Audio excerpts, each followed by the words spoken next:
ሰላም ጤና ይስጥልን ክቡራትና ክቡራን አድማጭ ተመልካቾቻችን እንደምን አላችሁ እንደምን ቆይታችኋል። ዛሬ ጥቅምት 6 2018 ያለውን የጥቁር ገበያ ሐዋላ ምንዛሬና የባንኮችን የምንዛሬ ዋጋ ተመን በዛሬው ዕለት ጨምረዋል ወይስ ቀንሰዋል የሚለው መረጃ በዚህ ቪዲዮአችን አንድ በአንድ አብረን እንመለከታለን። እነሆ በዛሬው ዕለት በጥቁር ገበያ ሐዋላ ምንዛሬ የ20 ሀገራቶችን የምንዛሬ ዋጋ ተመን እንደዚሁም በባንኮች ደረጃ ደግሞ የ3 ባንኮችን የምንዛሬ ዋጋ ተመን ከ3 ባንኮች አሪፍ ምንዛሬ የምንዛሬ የሚገኘው ባንክ የትኛው ባንክ ነው የሚለው መረጃ በዚህ ቪዲዮአችን አንድ በአንድ አብረን እንመለከታለን። እነሆ የጥቁር ገበያ ወይም ደግሞ የሐዋላ ምንዛሬ እጅግ በጣም አስገራሚና እጅግ በጣም አስደንጋጭ በሆነ መልኩ ቅናሽ አሳይቷል። በዛሬው ዕለት በጥቁር ገበያ ወይም ደግሞ በሐዋላ ምንዛሬ ከ40 ብር በላይ ቅናሽ እንዳደረገም ተመልክተናል። እጅግ በጣም አነጋጋሪ ሆኗል የጥቁር ገበያ እንደዚህ መቀነስ። እናም የጥቁር ገበያን ወይም ደግሞ የሐዋላ ምንዛሬን እንደዚህ እንዲቀንስ ያደረገው የ10ኛ ዙር የዶላር ጨረታ መደረጉ ነው። በተጨማሪም የዶላር ጨረታው እንዳለ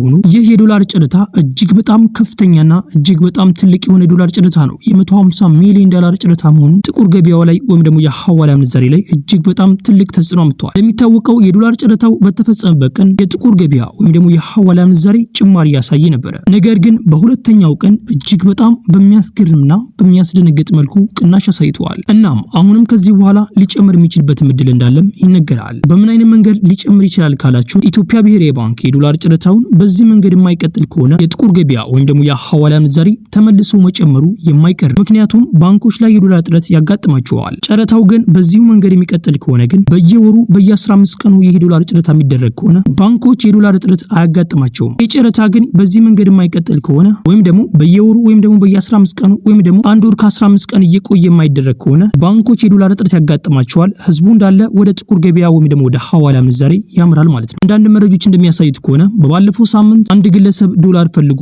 ባንኮች ጋር ሄዳል። እናም ባንኮች እንደተባለው ከሆነ ደግሞ 10,000 ዶላር ድረስ እንደሚሸጡ ነው የሚነገረው። እናም ሄዶ በሚያናገርበት ሰዓት 300 ዶላር ብቻ እንደሸጡለትም ተነግሯል። ይህ ማለት ደግሞ እጅግ በጣም በከፍተኛው የዶላር እጥረት እንዳጋጠማቸውም ያሳያል። ፐርሰንት ነው እነሱ የሸጡለት 3% ብቻ ነው የሸጡለት ከ100% ማለት ነው። እናም ቤተሰቦች አሁን ላይ ግን የዶላር ጨረታው ስለተደረገ 150 ሚሊዮን ዶላር ጨረታ ለ31 ባንኮች ስለተዘጋጀላቸው ወይም ደግሞ ስለተደረገ አሁን የዶላር እጥረቱ ጋፕ ይላል ተብሎ ይታሰባል። እናም ከዚህ በኋላ በዚህ አይነት መንገድ የሚቀጥል ከሆነ ጥቁር ገበያ ወይም ደግሞ ሐዋላ እጅግ በጣም መቀነሱ ማይቀር ነው። በተጨማሪም መንግስትም በጥቁር ገበያ ወይም ደግሞ በሐዋላ ምንዛሬ ላይ እጅግ በጣም ትልቅ ፎከስ እያደረገ ይገኛል። አሁን ላይ ጥቁር ገበያ ወይም ደግሞ ሐዋላ የሚሰሩ ግለሰቦችን በጣም እየፈተሸና በጣም እያደነ ይገኛል። እናም ቤተሰቦች በጣም ጥንቃቄ ልታደርጉ ይገባል። ገንዘባችሁን ስትልኩ ገንዘባችሁን ወዲያውኑ የሚልክላችሁ ግለሰብ ካለ ለሱ መላክ እንጂ ገንዘባችሁን 3 ቀን ወይም ደግሞ 4 ቀን 2 ቀን 3 ቀን የሚያስቆይባችሁ ከሆነ ገንዘባችሁን እንዳትሰጡ። ይህን ነገር እየነገርኳችሁ የሚገኘው በጣም ብዙ እህትና ወንድሞቻችን ገንዘባቸውን ከላኩ በኋላ ገንዘቡ ተወርሶብኛል እየተባሉ በጣም እየደነገጡና በጣም ብዙ ግለሰቦችን እያሳሰበ የሚገኝ ነገር ነው። እና ቤተሰቦች እናንተ ገና ካሁኑ ጥንቃቄ ልታደርጉ ይገባል። በተጨማሪም ገንዘባችሁን ስትልኩ ደግሞ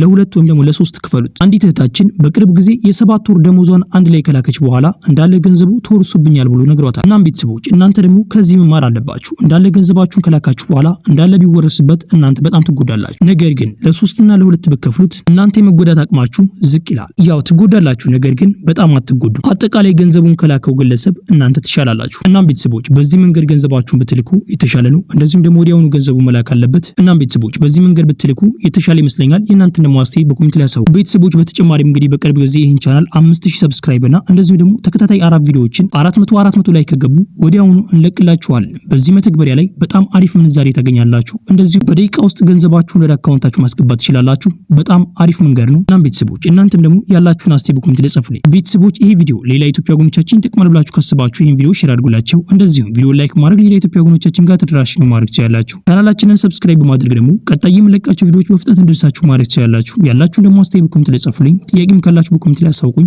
የምናውቀው ከሆነ እንመልስላችኋለን። ቤተሰቦች ቪዲዮ ላይክ ያደርጋችሁ እስከ ቪዲዮ መጨረሻ አብራችሁን ቆዩ። በቅድሚያም የምናገኘው አንድ የአሜሪካን ዶላር በአሁኑ ሰዓት ላይ በጥቁር ገበያ ሐዋላ ምንዛሬም እየተመነዘረበት ያለው ዋጋም 160 ብር ከ57 ሳንቲም እየተመነዘረ ሲሆን 100 የአሜሪካን ዶላሮች ደግሞ 16057 ብር በኢትዮጵያ ብር በጥቁር ገበያ ሐዋላ ምንዛሬም በዛሬው ዕለት ሲመነዘር ይውላል። በቀጣይ የምናገኘው 1 ዩሮ በአሁኑ ሰዓት ላይ በጥቁር ገበያ ሐዋላ ምንዛሬም እየተመነዘረበት ያለው ዋጋም 187 ብር ከ39 ሳንቲም እየተመነዘረ ሲሆን 100 ዩሮዎች ደግሞ 18739 ብር በኢትዮጵያ ብር በጥቁር ገበያ ሐዋላ ምንዛሬም በዛሬው ዕለት ሲመነዘር ይውላል። በቀጣይ የምናገኘው 1 ስዊስ ፍራንክ በአሁኑ ሰዓት ላይ በጥቁር ገበያ ሐዋላ ምንዛሬም እየተመነዘረበት ያለው ዋጋም 202 ብር ከ38 ሳንቲም እየተመነዘረ ሲሆን 100 ስዊስ ፍራንኮች ደግሞ 20230 138 ብር በኢትዮጵያ ብር በጥቁር ገበያ ሐዋላ ምንዛሬም በ02 ሲመነዘር ይውላል። በቀጣይ የምናገኘው አንድ የካናዳ ዶላር በአሁኑ ሰዓት ላይ በጥቁር ገበያ ሐዋላ ምንዛሬም እየተመነዘረበት ያለው ዋጋም 114 ብር ከ56 ሳንቲም እየተመነዘረ ሲሆን 100 የካናዳ ዶላሮች ደግሞ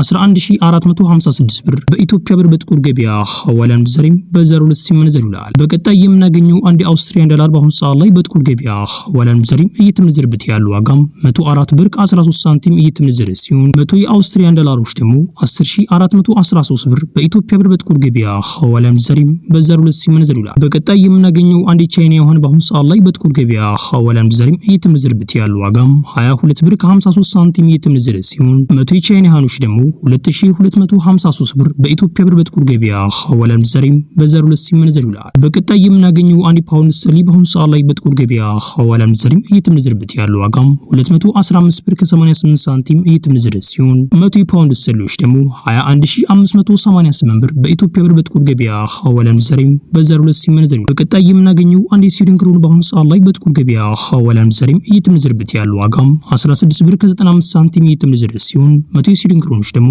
1695 ብር በኢትዮጵያ ብር በጥቁር ገበያ ሐዋላ ምንዛሬም በ02 ሲመነዘር ይውላል። በቀጣይ የምናገኘው አንድ ኪዩት ዲናር በአሁኑ ሰዓት ላይ በጥቁር ገበያ ሐዋላ ምንዛሬም እየተመነዘረበት ያለው ዋጋም 524 ብር ከ33 ሳንቲም እየተመነዘረ ሲሆን 100 የኪዩት ዲናሮች ደግሞ 52433 ብር በኢትዮጵያ ብር በጥቁር ገበያ ሐዋላ ምንዛሬም በ02 ሲመነዘር ይውላል። በቀጣይ የምናገኘው አንድ የዱባይ ድርሃም በአሁኑ ሰዓት ላይ በጥቁር ገበያ ሐዋላ ምንዛሬም እየተመነዘረበት ያለው ዋጋም 43 ብር ከ72 ሳንቲም እየተመነዘረ ሲሆን 100 የዱባይ ድርሃሞች ደግሞ 4372 ብር በኢትዮጵያ ብር በጥቁር ገበያ ሐዋላ ምንዛሬም በ02 ሲመነዘር ይውላል። በቀጣይ የምናገኘው አንድ ሳዑዲ ሪያል በአሁኑ ሰዓት ላይ በጥቁር ገበያ ሐዋላ ምንዛሬም እየተመነዘረበት ያለው ዋጋም 42 ብር ከ79 ሳንቲም እየተመነዘረ ሲሆን 100 የሳዑዲ ሪያሎች ደግሞ 4279 ብር በኢትዮጵያ ብር በጥቁር ገበያ ሐዋላ ምንዛሬም በ02 ሲመነዘር ይውላል። በቀጣይ የምናገኘው አንድ ኦማን ሪያል በአሁኑ ሰዓት ላይ በጥቁር ገበያ ሐዋላ ምንዛሬም እየተመነዘረበት ያለው ዋጋም 417 ብር ከ54 ሳንቲም እየተመነዘረ ሲሆን 100 የኦማን ሪያሎች ደግሞ 41754 ብር በኢትዮጵያ ብር በጥቁር ገበያ ሐዋላ ምንዛሬም በ02 ሲመነዘር ይውላል። በቀጣይ የምናገኘው አንድ ጆርዳን ዲናር በአሁኑ ሰዓት ላይ በጥቁር ገበያ ሐዋላ ምንዛሬም እየተመነዘረበት ያለው ዋጋም 226 ብር ከ73 ሳንቲም እየተመነዘረ ሲሆን 100 የጆርዳን ዲናሮች ደግሞ 22673 ብር በኢትዮጵያ ብር በጥቁር ገበያ ሐዋላ ምንዛሬም በ02 ሲመነዘር ይውላል። በቀጣይ የምናገኘው አንድ ባህሪን ዲናር በአሁኑ ሰዓት ላይ በጥቁር ገበያ ሐዋላ ምንዛሬም እየተመነዘረበት ያለው ዋጋም 426 ብር ከ29 ሳንቲም እየተመነዘረ ሲሆን 100 የባህሪን ዲናሮች ደግሞ 42629 ብር በኢትዮጵያ ብር በጥቁር ገበያ ሐዋላ ምንዛሬም በ02 ሲመነዘር ይውላል። በቀጣይ የምናገኘው አንድ የቱርክ ሊሬ በአሁኑ ሰዓት ላይ በጥቁር ገበያ ሐዋላ ምንዛሬም እየተመነዘረበት ያለው ዋጋም 3 ብር ከ84 ሳንቲም እየተመነዘረ ሲሆን 100 የቱርክ ሊሮች ደግሞ 384 ብር በኢትዮጵያ ብር በጥቁር ገበያ ሐዋላ ምንዛሬም በ02 ሲመነዘር ይውላል። በቀጣይ የምናገኘው አንድ ኢጂፕሽያን ፓውንድ በአሁኑ ሰዓት ላይ በጥቁር ገበያ ሐዋላ ምንዛሬም እየተመነዘረበት ያለው ዋጋም 3 ብር ከ37 ሳንቲም እየተመነዘረ ሲሆን 100 ኢጂፕሽያን ፓውንዶች ደግሞ 337 ብር በኢትዮጵያ ብር በጥቁር ገበያ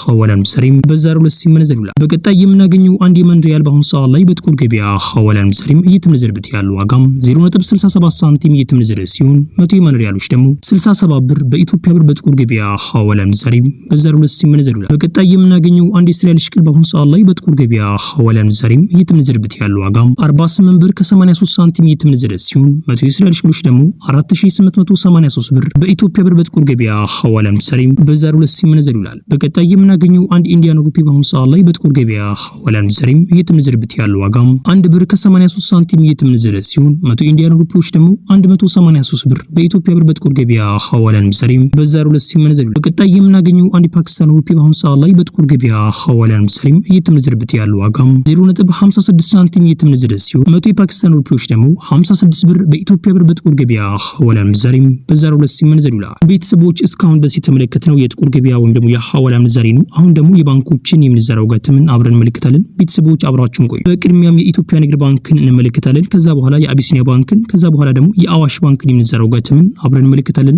አብራችሁን ቆዩ። የኢትዮጵያ ንግድ ባንክ አንድን የአሜሪካን ዶላር እየገዛበት ያለው ዋጋም 141 ብር ከ59 ሳንቲም እየገዛ ሲሆን እየሸጠበት ያለው ዋጋ ደግሞ 144 ብር ከ43 ሳንቲም እነሱ ይሸጣሉ። የፓውንድ ስተርሊንግ በአሁኑ ሰዓት ላይ የኢትዮጵያ ንግድ ባንክ እየገዛበት ያለው ዋጋም 185 ብር ከ10 ሳንቲም እየገዛ ሲሆን እየሸጠበት ያለው ዋጋ ደግሞ 188 ብር ከ80 ሳንቲም እነሱ ይሸጣሉ። የኢትዮጵያ ንግድ ባንክ አንድ ዩሮ እየገዛበት ያለው ዋጋም 164 ብር ከ35 ሳንቲም እየገዛ ሲሆን እየሸጠበት ያለው ዋጋ ደግሞ 167 ብር ከ64 ሳንቲም እነሱ ይሸጣሉ። የኢትዮጵያ ንግድ ባንክ አንድ ስዊስ ፍራንክ እየገዛበት ያለው ዋጋም 170 163 ብር ከ54 ሳንቲም እየገዛ ሲሆን እየሸጠበት ያለው ዋጋ ደግሞ 177 ብር ከ01 ሳንቲም እነሱ ይሸጣሉ። የኢትዮጵያ ንግድ ባንክ አንድ ኢኩዊቲ ዲናር በአሁኑ ሰዓት ላይ እየገዛበት ያለው ዋጋም 453 ብር ከ16 ሳንቲም እየገዛ ሲሆን እየሸጠበት ያለው ዋጋ ደግሞ 462 ብር ከ22 ሳንቲም እነሱ ይሸጣሉ። የዱባይ ድርሃምን በአሁኑ ሰዓት ላይ የኢትዮጵያ ንግድ ባንክ እየገዛበት ያለው ዋጋም 38 ብር ከ55 ሳንቲም እየገዛ ሲሆን እየሸጠበት ያለው ዋጋ ደግሞ 39 ብር ከ32 ሳንቲም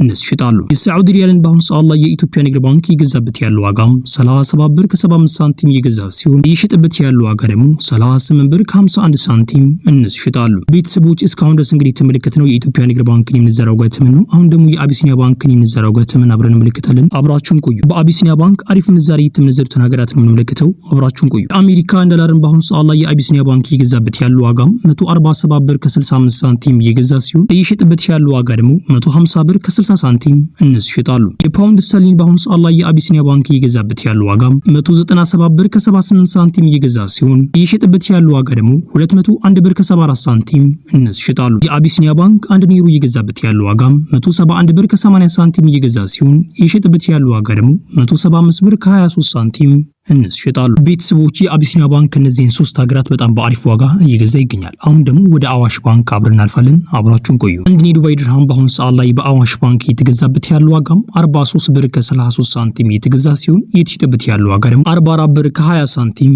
እነሱ ይሸጣሉ። የአዋሽ ባንክ አንድ የሳዑዲ ሪያል እየገዛበት ያለው ዋጋም 42 ብር ከ40 ሳንቲም እየገዛ ሲሆን እየሸጠበት ያለው ዋጋ ደግሞ 43 ብር ከ25 ሳንቲም እነሱ ይሸጣሉ።